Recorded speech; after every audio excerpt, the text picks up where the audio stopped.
back to the Gridiron Expert. After one of the wildest coaching carousels that we have ever seen, including seeing 3 of the 4 college football playoff teams having to replace their coach, things seem to finally be slowing down. There were 29 coaching changes this offseason, 13 of those coming from power programs. And today, we're going to rank the top 10 coaching changes heading into this next season, based on the ones that have already happened. Maybe a few more happen in the next few months, but we don't think so. So the top 10 coaching changes heading into next season. These rankings were based certainly on the resume of the coach, but also the fit with the program, how well we feel they are, how good of a fit we feel they are with their new school. So let's not delay it any further. Coming in at number 10 is Sherrone Moore from Michigan. This was a very, very good hire in my eyes. He replaces Jim Harbaugh, who just led Michigan to the national championship and won it in 2023. This was huge for Michigan in terms of continuity. You would promote your offensive coordinator to the head coaching position, a guy who served as the head coach, the interim head coach during Jim Harbaugh's suspension, led the Wolverines to a perfect 3-0 record in those final 3 games of the year, including their biggest games of the season on the road at Penn State against Maryland, and then obviously the biggest game of the year, the finale against Ohio State. Sherrone Moore was the head coach during that time and won every single one of those games. The players are going to rally behind him. They played hard for him this last year. I expect that to be the case again this year. You're probably not going to see a mass exodus out of Ann Arbor when it comes to the transfer portal, when it comes to decommits, because you've got somebody that has proven they can win there, and obviously someone that is not going to really change up the schemes and the culture that much. So this was a very big hire for Michigan. I agree with the hire. He comes in at number 10 out of 29 big changes. He's a passionate head coach. It's an emotional head coach. He's going to keep the team together. This is the guy that led the best offensive line in the country in 2021 and 2022, averaged nearly 36 points per game in 2023. The Wolverines will remain a contender under Sherrone Moore. Big-time hire. He comes in at number 10. Number 9, give me Mike Elko over at Texas A&M, who replaces Jimbo Fisher. The Jimbo Fisher experiment didn't pan out in College Station. He went just 45-25 in 6 seasons with the Aggies and never produced a 10-win season. Elko obviously was phenomenal during his stint as a head coach at Duke. Only 2 years with the Blue Devils, but went 16-9, including a 9-win season in 2022. And this last season probably would have been a lot better had the Blue Devils not gotten hurt. Riley Leonard gets hurt. They dealt the injuries on both sides of the ball. If Duke had stayed fully healthy, this was probably at least another 9-win team. So he engineered a very quick turnaround with the Blue Devils, and he's hoping to do the same thing at Texas A&M. The beauty of it is he's a great defensive-minded coach, and he knows the culture down in College Station. Elko was the Texas A&M defensive coordinator from 2018 to 2021. He had a top 50 defense every single year with the Aggies and had the number 3 scoring defense in the country back in 2021, allowing just 15.9 points per game.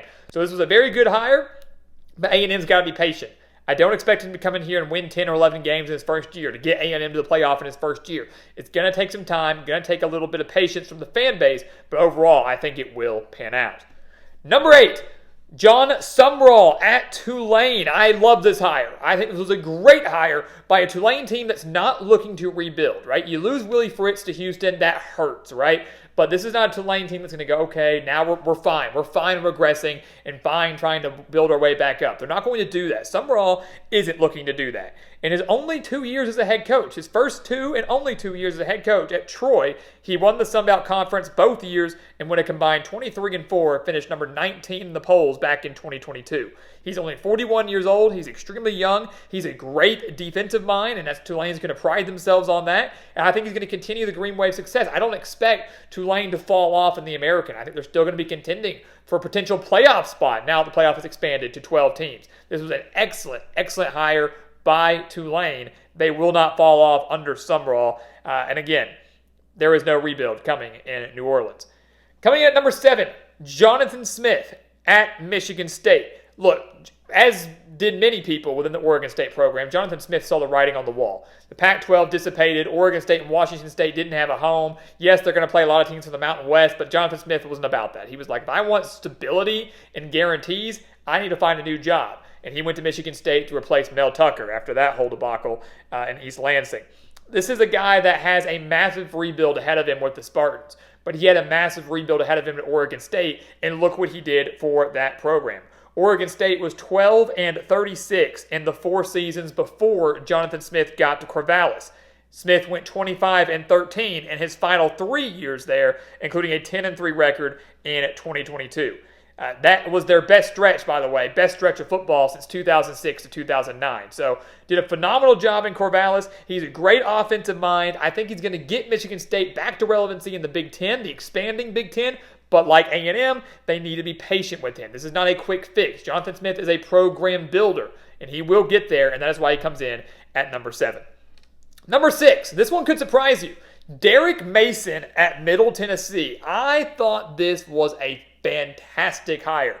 It was a surprise to see the legendary Rick Stockstill get let go from Middle Tennessee. He had 18 years with the Blue Raiders, 12 of those 18 seasons with at least 6 wins, so going to bowl games, competing in their conference. They let go of him, though. Derek Mason comes in after 7 years as a head coach at Vanderbilt, going 27-55, did reach a bowl game twice, though. He had a top 30 defense as a defensive coordinator at Auburn in 2021, served as the DC in Oklahoma State in 2022, off in 23, now back at the head coaching ranks. He has Tennessee ties, obviously recruited in the state of Tennessee at Vanderbilt for 7 years, did well in the SEC as a coordinator at Auburn, has bounced around. He's a very good defensive mind. He has unmatched energy. And I think this was a really good hire. I think he's going to thrive here at Middle Tennessee. Maybe not in year 1, but because of the ties that he has to the state, because of the head coaching experience that he already has, I think the Blue Raiders will be a contender in their conference very, very soon. Into the top 5. That's where things get interesting. Give me Bob Chesney at James Madison. This was probably could have been higher on the list. I think this was a perfect hire for the Dukes. Chesney comes into James Madison after spending the last 6 years at Holy Cross, where he's won the last 5 Patriot League titles. That includes a 12-1 season in 2022. He never made it past the quarterfinal round of the FCS playoffs, but this is a guy that was competing at the same level of James Madison in the FCS prior to James Madison's move to the FBS level. He's only 46 years old. He's very, very energetic, high energy, defensive-minded. I mean, he fits the mold in James Madison. James Madison has kind of been the Cinderella story the last 2 years, especially in 2023. Well, now he's going to get them. They're going to hit the ground running, and luckily this year we don't have to deal with any of the BS of James Madison being eligible or not. The Dukes will be eligible for some title. They will be eligible for a bowl game, and they will be contending for a very, very high record by season's end. So Chesney was a great, great hire for the Dukes after losing Kurt Cignetti to Indiana. Coming in at number 4, Kalen DeBoer. Give me Kalen DeBoer at Alabama. Maybe this surprises you that he's not higher on this list. I am concerned about the state of Alabama football with him as of now. Look, you see a mass exodus going out of Tuscaloosa, a lot of decommits, a lot of transfers, little few guys transferring in. You wonder what Alabama football will look like this season. But if you give DeBoer a little bit of time, he's going to have Alabama rolling and contending for playoff spots, SEC titles, national championships, just like Nick Saban did. But we have to always keep in mind, he is not Nick Saban. Kalen DeBoer is not Nick Saban. They're completely different coaches, and you can't expect, if you're an Alabama fan, you can't expect him to be Nick Saban. But what you can expect from Kalen DeBoer is for him to continue winning, just like he's done everywhere he's been. DeBoer is 104-12 in 9 seasons as a head coach. He just had a 2-year stretch at Washington where he went 25-3 and made the national championship this last year. He's a genuine coach. He's going to shoot you straight. He's a great offensive mind, but I think it's going to need a little bit of time. I don't see Alabama completely falling off. Clearly, we think he's a phenomenal head coach, but give Bama and DeBoer a little bit of time to get their guys in there, to get their pieces in there, to implement their style, and continue the success that Saban has left behind. Coming at number 3, maybe another guy that surprises you, Bronco Mendenhall at New Mexico. Listen to how bad New Mexico has been the last few years. You'll see where we're getting with this. New Mexico has been to 13 bowl games in their 132 program history. They have not been to a bowl game since 2016. They are 11-32 over the last 4 years under their previous head coach in Danny Gonzalez. Now you bring in Bronco Mendenhall, who has won everywhere he has been. 99-43 in 11 years at BYU. Went 36-38 in 6 years at Virginia. He is 17 years as a head coach, and he only has 2 seasons where he went below 500, and one of those was a 6-7 season in 2017 at Virginia. So yes, below 500, but he still made a bowl game. It's only 1 year in his 17-year career where he has not led a team to the postseason. Mendenhall also was a New Mexico assistant coach from 1998 to 2002, has ties to the program, has ties to the region after spending so many years at BYU and bouncing around other programs in the Four Corners area. This was a phenomenal hire by New Mexico. Are they going to become Mountain West title contenders in year 1? Probably not. Are they going to make a bowl game in year 1? Probably not either. It's going to take some time to rebuild such a struggling program. But Mendenhall is the guy that can get them there. Very, very proven. He's a winner. And I like this hire a lot for a New Mexico program that needed a breath of fresh air and some new energy and some new life after struggling for so long. Down to our top 2.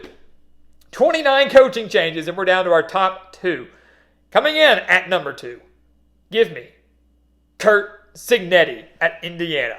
This was a phenomenal hire. This was an Indiana program that needed somebody that had the same passion and energy as Tom Allen, but was just a better overall coach than Tom Allen. That's what they need. They need someone that had that fire in them, that was going to get that locker room fired up, that was going to, fight for his players, fight for his school, but could also make better in-game decisions, could also coach his team up just a little bit better, win those big games, win those rivalry games, get them to a bowl game.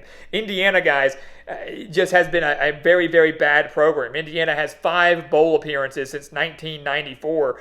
They haven't won a bowl game since 1991. Cignetti will change that, and I think he'll change that within the next 4 years. Give him 4 years, and he will have a bowl win for the Hoosiers. He's 119-35 in 13 years as a head coach, including a 52-9 stretch at James Madison. He went 19-4 at the FBS level as the Dukes transitioned. They didn't miss a beat transitioning from the FCS to the FBS. He knows how to build a program. He knows how to win.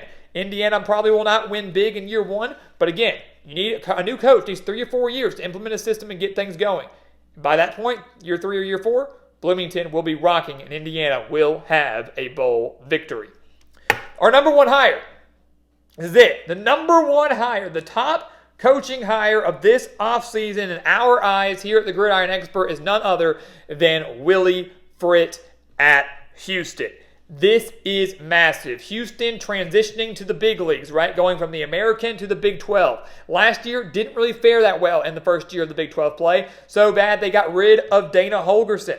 Willie Fritz is a program builder. He has navigated multiple teams through multiple transitions. He was perfect at Georgia Southern, leading the charge as the Eagles transitioned from the FCS to the FBS and went 17-7 with the Eagles in 2 years. He then took over Tulane in 2016. Prior to that, Tulane had just 1 winning season since 2003. After going just 9-15 in his first 2 years with the Green Wave, he went 45-32 in his final 6 years with 5 bowl appearances, an American title, and a New Year's Six Bowl Cotton Bowl victory over USC, finishing 2022 ranked 9th in the country. He is 23-4 at Tulane over the last 2 seasons. This is a phenomenal hire. He is energetic. He is passionate. He's a great coach, and he knows how to build. It may take a little time at Houston, but you know what? Oklahoma's gone. Texas is gone. Yeah, we're bringing in Arizona State, Utah, guys like that. The Big 12 expanding, but Houston can and will contend in this conference with Fritz at the helm. Give him a little time to build his program, and Houston will be challenging for Big 12 titles very, very soon, just like Fritz did at Georgia Southern, just like he did at Tulane, and soon will do with the Cougars. So there you go, guys. Those are our top 10 coaching hires of this offseason. There were some other great ones there. It was really hard to narrow it down to 10, but leave your thoughts down in the comments below. Who was the best hire? Who was the worst hire? Talk about it in the comments, and we cannot wait to see how these coaches do at their respective programs coming up in 2024. That season going to be here before we know it. So guys, as always, thank you so much for watching us here at the Gridiron Expert on YouTube. Make sure to continue to like, comment, subscribe, share our videos, and of course, check out everything down in the description below, including those expert picks, including the exclusive content on our website, thegridironexpert.com. Do not miss out on that. Go check it out and become a member of our GE Nation today. And once again, guys, as always, thank you so much for watching, and we'll see you next time right here on the Gridiron Expert.